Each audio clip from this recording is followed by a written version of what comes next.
একদিন পুটি খেয়ে মানুষ কথাই বলে না, লোভ লাগিছে ভিটের আলু খায়ে নিত্যি যাচ্ছে খুন্তা করুল নিয়ে।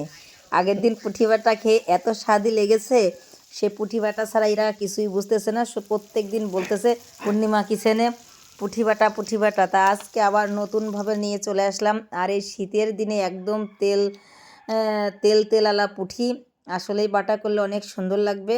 এই দেখুন পুঁটিটা ভালো করে মচমচে করে ভেজে নিচ্ছি আমি। পুঁটি মাছটা ভাজা হয়ে গেল, এবার তুলে নেব।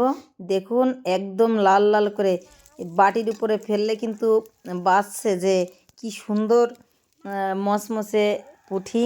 বাটতেও কিন্তু কষ্ট হবে না। শিলপাটার ভর্তা তো খুবই মজা, শিলপাটার ভর্তার উপরে আর কোনো ভর্তা হয় না।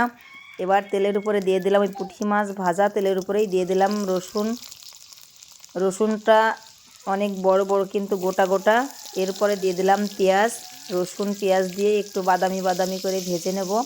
এর ভিতরে দিয়ে দেবো আমি গোটা জিরেটা দিয়ে সুন্দর করে নাড়াচাড়া করে দেখুন কি সুন্দর ভাজা হয়ে আসছে। কিন্তু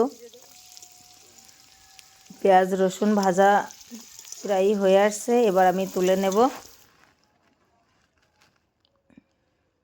যত পেঁয়াজ রসুন ভাজা হবে ততই কিন্তু সেন্ট, রসুনটা বাদামি কালার হলেই কিন্তু এই বাটার ভিতরে খুব মজা লাগবে।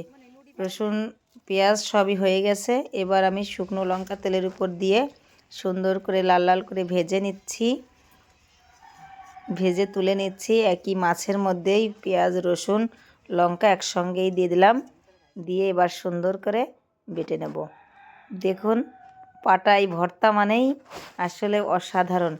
যখন এটা বাটছি কি সুন্দর যে ঘ্রাণ বেরিয়েছে, আসলে ঘ্রাণটা তো আপনাদের দিতে পারছি না।